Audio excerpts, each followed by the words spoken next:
He thought he was just a visitor at the Alien Queen's grand ceremony until the galaxy took notice. Park Junho stood at the observation window of the diplomatic ship and watched the stars blur past him like rivers of light racing toward infinity. He still could not believe he was here, traveling aboard the horizon toward the Valkyrie throne world for the most important ceremony in the galaxy this century. 3 weeks ago, he'd been sitting in his small apartment in Seoul, studying ancient Valkyrie poetry for fun. And now he was part of Earth's official diplomatic team, heading to witness Queen Sarantha's ascension ceremony. It felt like a dream, and he kept waiting to wake up. "You should eat something," Ambassador Yoon Seo-yeon said as she walked up beside him, a voice calm and commanding as always. She was everything Junho was not: confident, powerful, respected. He was just a cultural attach, added to the team at the last minute because someone realized they needed a translator who understood Valkyrie customs. "I am not very hungry, Ambassador," Junho replied, keeping his eyes on the stars. "Nervous?" she asked. "Terrified," he admitted with a small laugh. Ambassador Yoon smiled slightly and placed a hand on his shoulder. "You were chosen for a reason, Junho. Your knowledge of their poetry and traditions is valuable, so do not underestimate yourself." He wanted to believe her, but he knew the truth. Earth had only been part of the Galactic Assembly for 3 years, and humanity was still seen as primitive newcomers who barely deserved a seat at the table. The Valkyrie were ancient. Their empire stretched across 40 star systems, and their civilization had existed for over 12,000 years. Their ascension ceremony happened only once every 300 cycles, when a new queen took the throne, and being invited was considered a great honor. But Junho had seen the seating assignments. Earth's delegation would be placed in the far corner of the observer gallery, the section reserved for species considered too young or too insignificant to matter.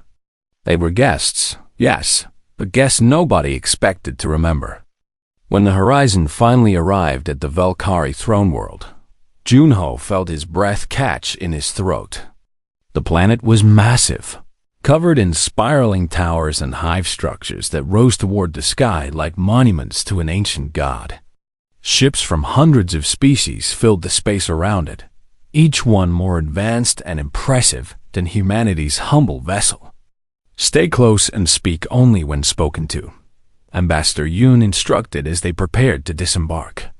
The delegation consisted of 6 people: the ambassador, 2 senior diplomats, 2 security officers, and Junho.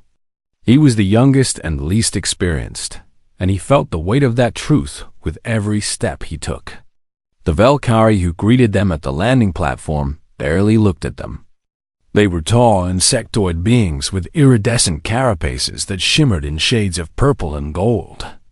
Their compound eyes reflected the light like jewels, and their movements were precise and elegant.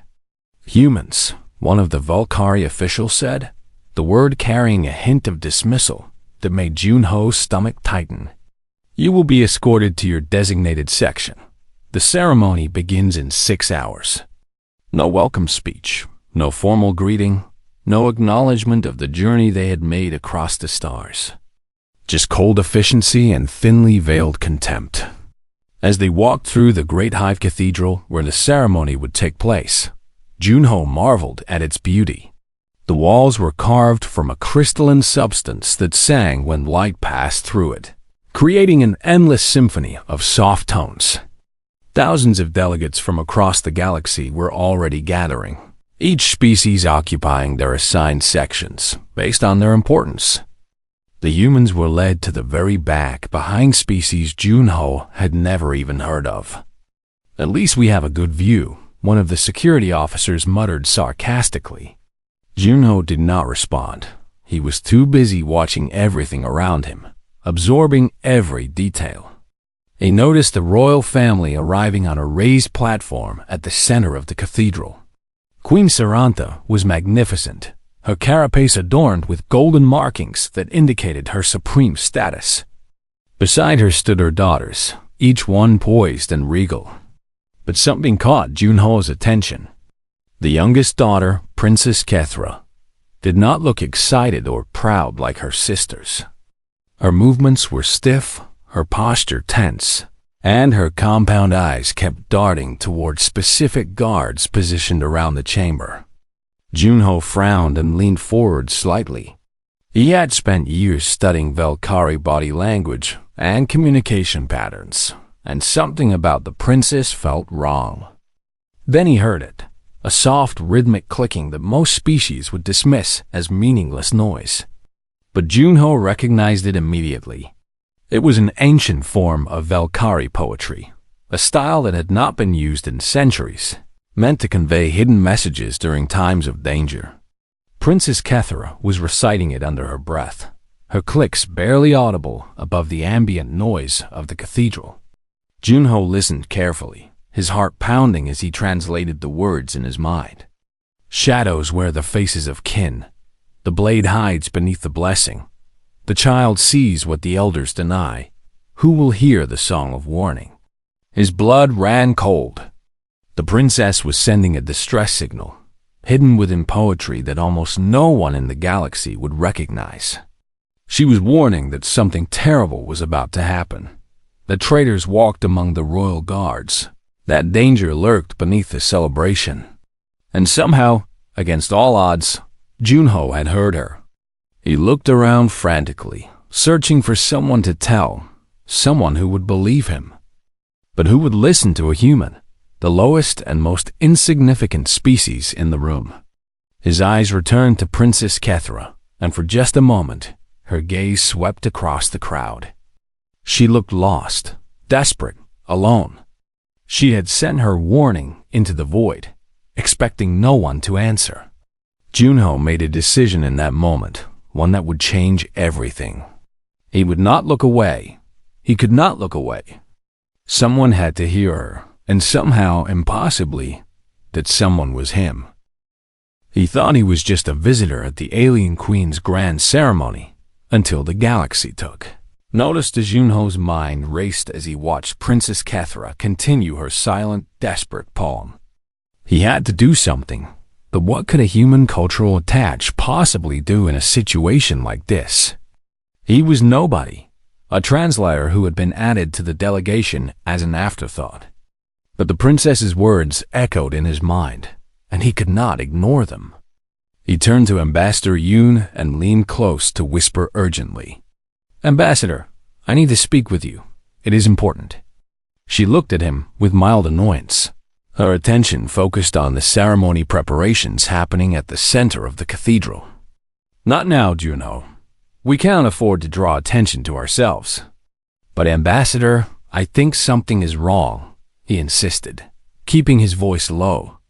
"The princess, she is sending a hidden message using ancient poetry, and she's warning about traitors among the guards."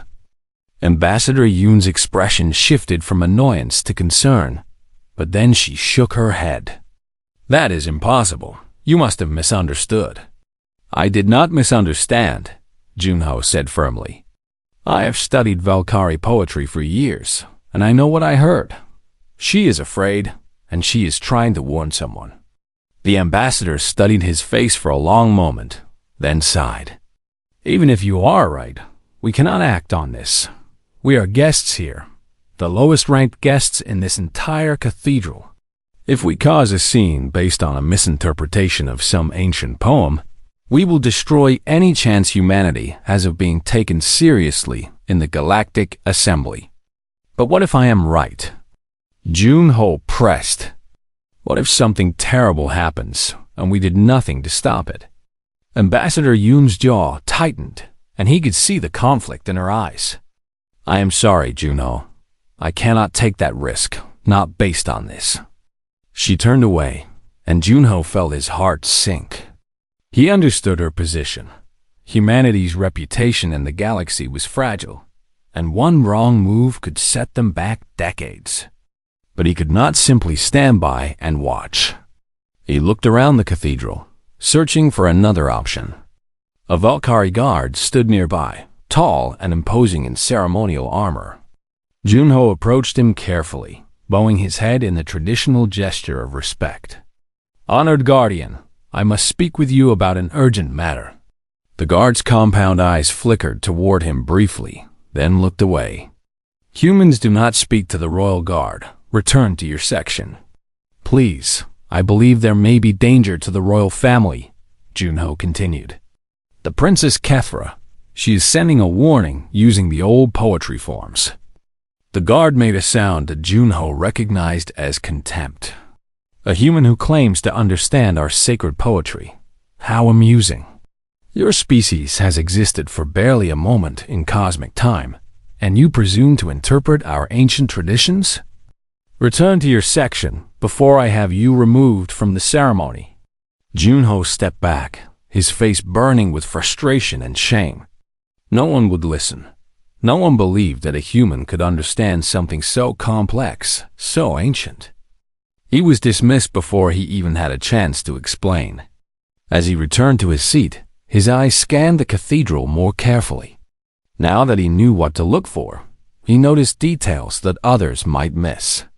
Certain guards stood in positions that seemed wrong, too close to the exits, too far from the queen. Their armor bore the markings of the HFY faction, a rival hive that had opposed Queen Serenta's ascension for years. The ceremonial weapons they carried looked different somehow, modified in ways that were subtle but unmistakable. This was not paranoia. This was real. Junho sat down heavily, his mind churning through possibilities. He was powerless, ignored, dismissed. But the princess was still there. Still afraid, still hoping someone would hear her. An idea formed in his mind, desperate and probably foolish, but it was all he had. If the princess was using ancient poetry to send her message, perhaps he could use the same method to respond. He knew the old forms, had memorized dozens of poems during his years of study. Could he compose a response that would reach her without alerting anyone else? He thought carefully, selecting words and rhythms that would convey his meaning. Then, very quietly, he began to click in the ancient pattern. The stranger hears the child's song across the void of stars and silence. One voice answers where 1,000 turn away. The shadow is seen, the blade is known. You are not alone. His clicks were soft, almost inaudible, but he directed them toward the royal platform with all the focus he could muster. Seconds passed, then minutes, and Junho began to wonder if his message had been lost in the noise of the crowd. But then Princess Kethra's head turned. Her compound eyes swept across the cathedral, searching, seeking. They passed over dozens of species, the proud Thalaxians, the ancient Morvathi, the calculating Zyrath, until they finally landed on the human section. On him, for one breathless moment, their eyes met across the vast distance of the cathedral. Junho saw surprise in her gaze, then confusion, then something that made his heart ache. Hope, fragile, desperate, beautiful hope. A human had heard her. The most insignificant species in the room, the primitives from the death world called Earth, had understood her warning when no one else had. Junho gave her a small nod, trying to convey reassurance he did not entirely feel. He did not know what he could do, did not know how he could help, but he would not abandon her. Princess Kethra's posture changed slightly, her terror giving way to something like determination. She was not alone anymore, and that knowledge seemed to give her strength. The ceremony would begin soon, and with it, whatever plot the traitors had planned. Junho did not have a plan, did not have weapons, did not have authority. All he had was his knowledge, his stubbornness, and his absolute refusal to look away when someone needed help. It would have to be enough. He watched and waited, his muscles tense, his mind sharp. Whatever happened next, he would be ready. He had come to this ceremony as a visitor, as a nobody, as the least important person in the room. But in that moment, he became something more. He became the only person willing to stand between a frightened princess and the darkness gathering around her. He thought he was just a visitor at the alien queen's grand ceremony, until the galaxy took notice. The ceremony began with a sound that shook the entire cathedral, a deep, resonant horn that echoed through the crystal walls and made the air itself vibrate with power. Queen Sarantha rose from her throne, her golden-marked carapace gleaming under the sacred lights.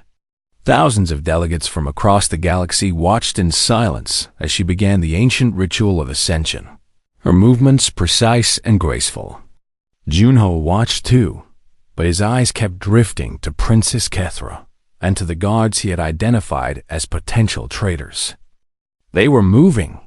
Slowly, carefully, the Kethvari guards shifted their positions, drawing closer to the royal platform while the ceremony commanded everyone's attention. Junho's heart pounded in his chest. He looked at Ambassador Yoon, but she was focused on the queen, completely unaware of the danger. The other humans were equally oblivious, as were the thousands of other delegates filling the cathedral. Only Junho and Princess Kethra knew what was coming. The queen raised her arms and began to speak the sacred words of blessing, her voice echoing through the chamber. I accept the crown of our ancestors. I take upon myself the burden of our people. I pledge my life to the protection of all who dwell beneath the Volcari sky. It was the most sacred moment of the entire ceremony. And that was when the Kethvari struck. One of the traitor guards lunged toward the queen with a modified ceremonial blade, its edge gleaming with poison. Screams erupted throughout the cathedral.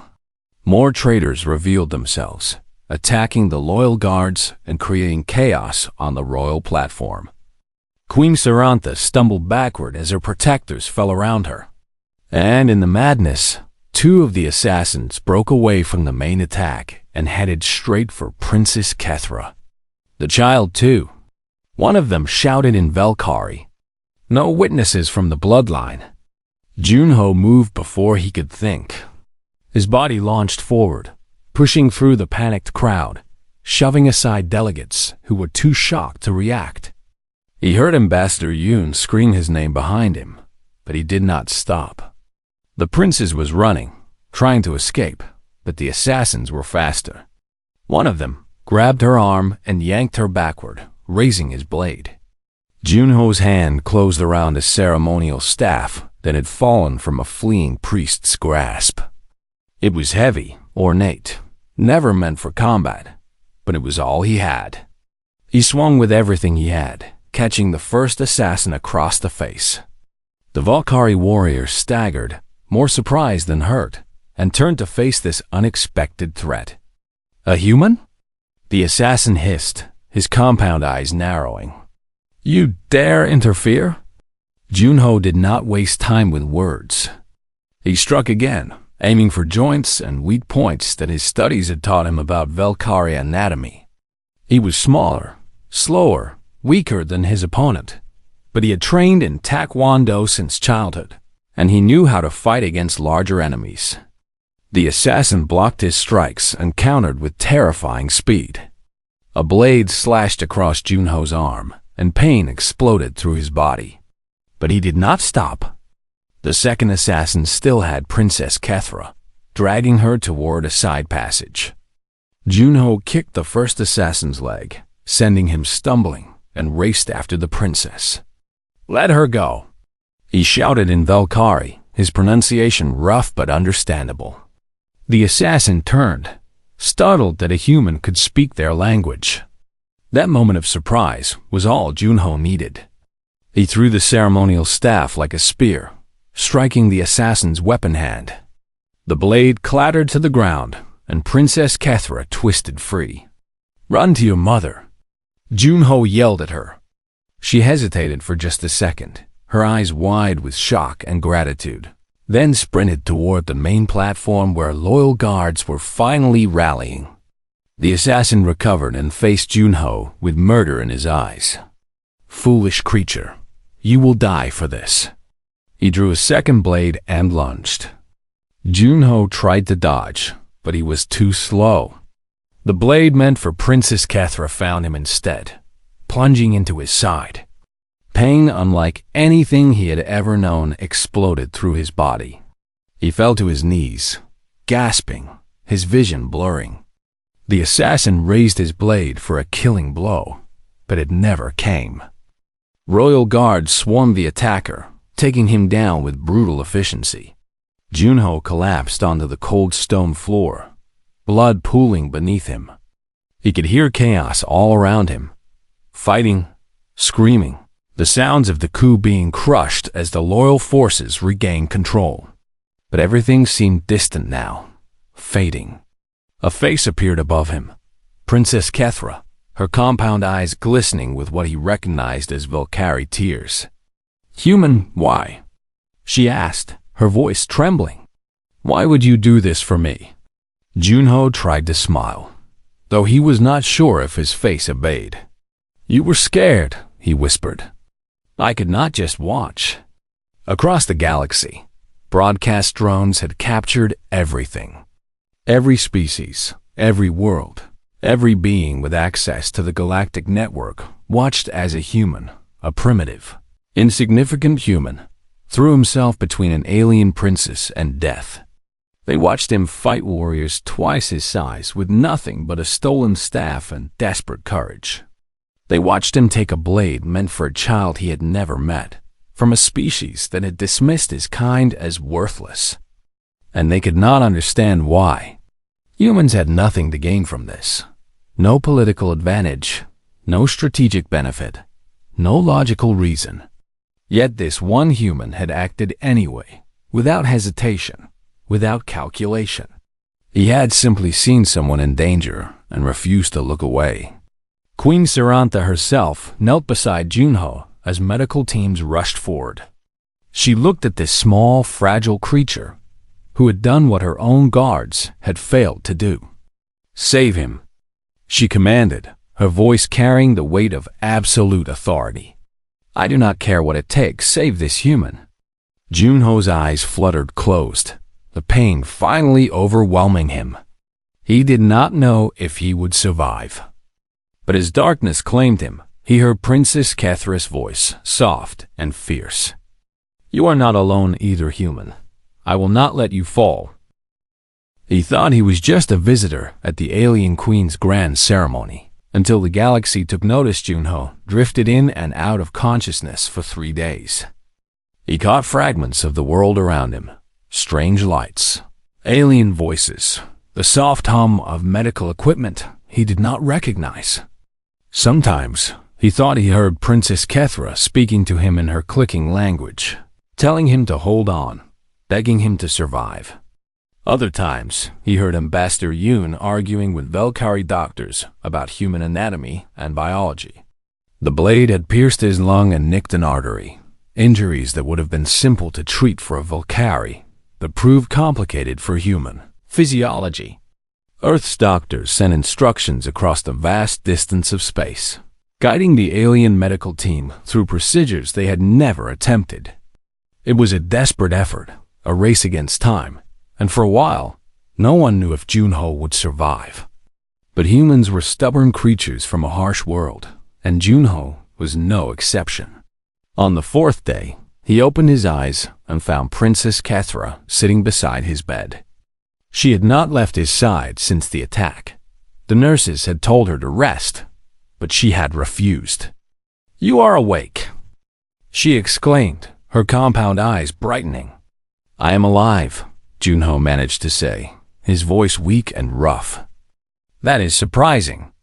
The princess made a sound that he recognized as laughter, though it was mixed with relief. "You are strange, human. You nearly died and you make jokes." "Humans cope with trauma through humor," he replied.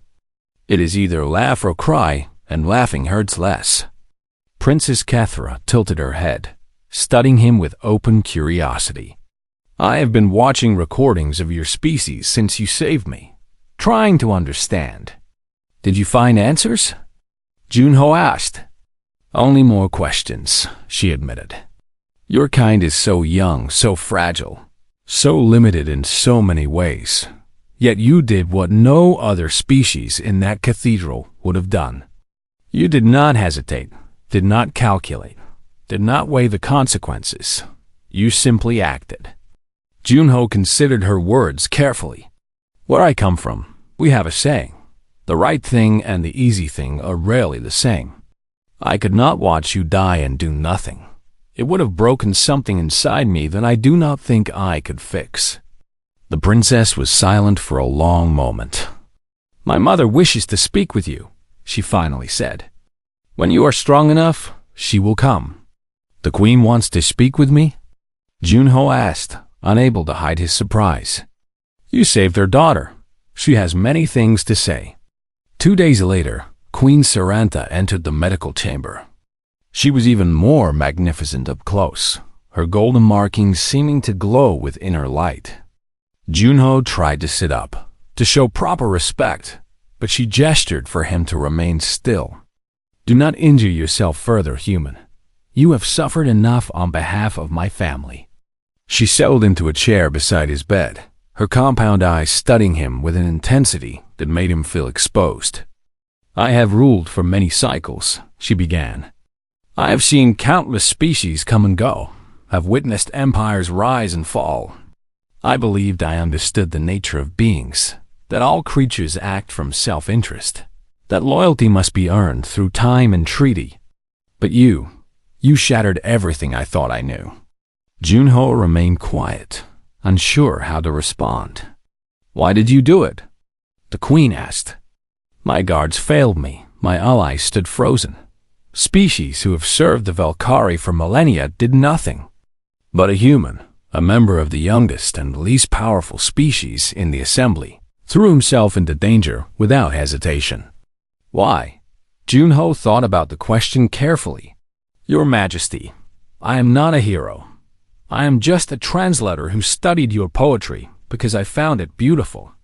When I saw Princess Kethra's fear, when I understood her warning, I did not think about politics or consequences.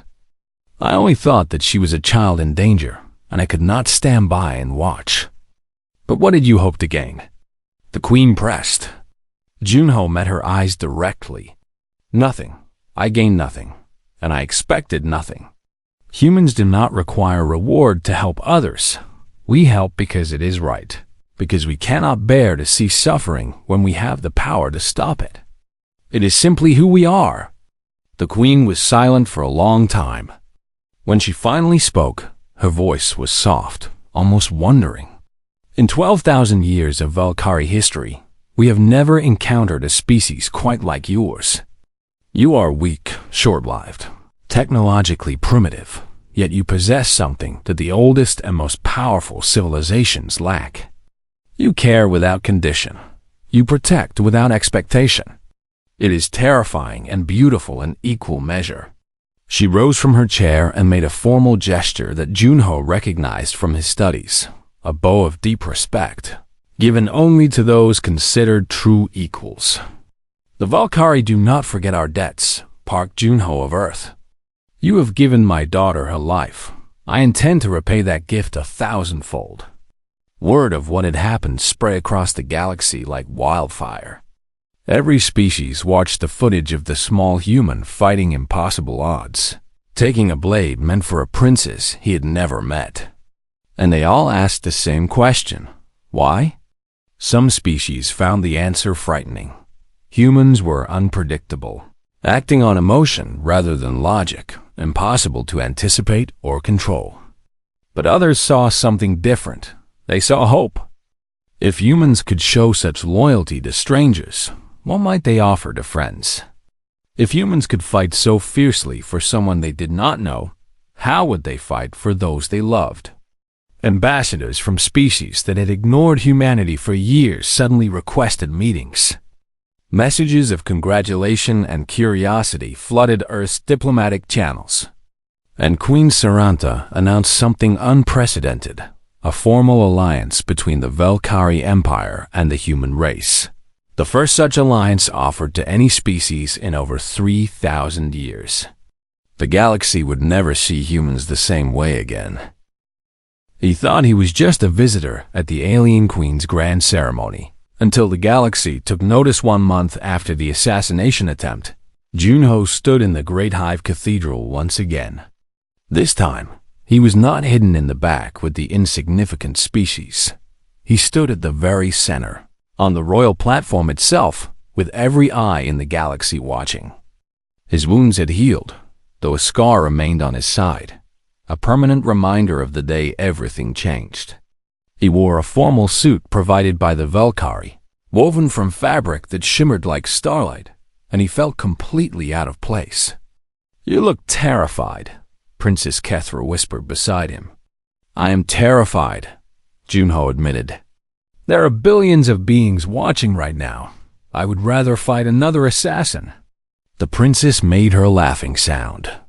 "You fought 2 assassins without hesitation, but a ceremony frightens you. Humans are very strange. Ceremonies do not try to stab me. They just make me uncomfortable in different ways."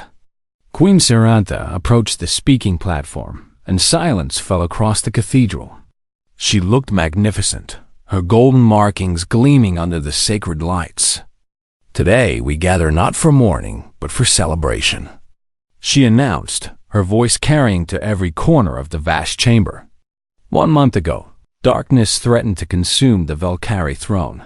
Traitors struck at the heart of our empire, seeking to destroy our future. But they failed, and they failed because of one being, a human named Park Junho." Junho felt his face flush as attention focused on him. This human came to our world as a visitor, as a guest of little importance from a young and primitive species. The queen continued. "He had no power, no weapons, no obligation to act. Yet when danger came, when my own guards fell, when ancient allies stood frozen, this human moved. He fought warriors twice his size with nothing but courage and a stolen staff. He shielded my daughter with his own body, taking a blade meant for her heart. And when asked why, his answer was simple. She was scared, and he could not just watch." The queen turned to face Junho directly. "In 12,000 years of Valkyrie history, no outsider has ever received the honor I am about to bestow. But no outsider has ever earned it as completely as you have." Princess Kethra stepped forward, carrying a ceremonial sash woven with the royal colors of the Valkyrie throne. "Park Junho of Earth," she said formally, "I aim you my shield brother, bound to my house by ties stronger than blood. Welcome this family for all your days and beyond." She placed the sash across his chest, and the cathedral erupted in clicking applause. Junho stood there, overwhelmed, unsure what to say. But Princess Kethra leaned close and whispered, "You do not have to say anything. Just stand there and look heroic." "I do not know how to look heroic." "You are doing fine. Just stop making that panicked face." Despite everything, Junho laughed. After the ceremony, Ambassador Yoon found him standing at the observation window, watching the stars. "You have become the most famous human in galactic history," she said, joining him. "That was never what I wanted." "I know," she replied gently. "But sometimes history chooses us, whether we want it or not." "What happens now?" Junho asked. "Now, everything changes. Species that ignored us for years are requesting audiences. Trade agreements are being negotiated, and military consultations have been proposed. Because of one act of compassion, humanity's position in the galaxy has shifted completely." Junho shook his head in disbelief. "I am just a translator. I studied poetry as a hobby. I was the least important person on our delegation." Ambassador Yoon smiled. "And that is exactly why the galaxy noticed. You were not calculating political advantage or seeking personal gain. You were just a human being doing what humans do. You saw someone in trouble, and you helped. It was that simple and that extraordinary." She placed a hand on his shoulder. "The galaxy has never encountered anything like us. Junho, species that will fight and die for strangers, that protect without expecting reward, that refuse to look away when someone needs help. They do not know what to make of us, and frankly, that might be humanity's greatest advantage." Later that evening, Princess Kethra found Junho in the garden of the royal palace. He was sitting on a bench carved from crystal, staring at flowers that glowed softly in the twilight. "You are thinking too hard," she said, settling beside him. "I keep wondering if I made the right choice," he admitted. "I acted on instinct, without thinking about consequences. What if I had failed? What if my actions had made things worse?"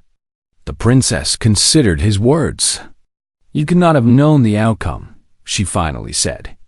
"But you acted anyway, because doing nothing would have been worse. That is not foolishness, Junho. That is courage. And courage does not guarantee success. It only guarantees that you tried." She looked up at the alien stars above them. "My mother told me something after the attack. She said that the oldest and most powerful civilizations in the galaxy have forgotten what it means to care about things greater than themselves. They calculate and plan and strategize, but they have lost the ability to simply act from the heart. Humans still have that ability, and it terrifies and inspires them in equal measure." Junho let her words sink in. "I still do not feel like a hero," he said quietly. "Heroes never do," the princess replied. "That is how you know they are real." The next morning, Earth's flag was raised on the Volcari throne world, the first human banner to fly on an alien world. Junho stood beside Princess Kethra as it unfurled in the golden light, and he felt something shift inside him. He had come to this world as a visitor, as a nobody, as the least important person in the room. But he left as living proof that humanity's greatest strength had nothing to do with technology or military power. It was something far more precious: their stubborn, irrational, beautiful refusal to look away when someone needed help. And in a galaxy filled with ancient empires and calculating minds, that simple human trait had changed everything.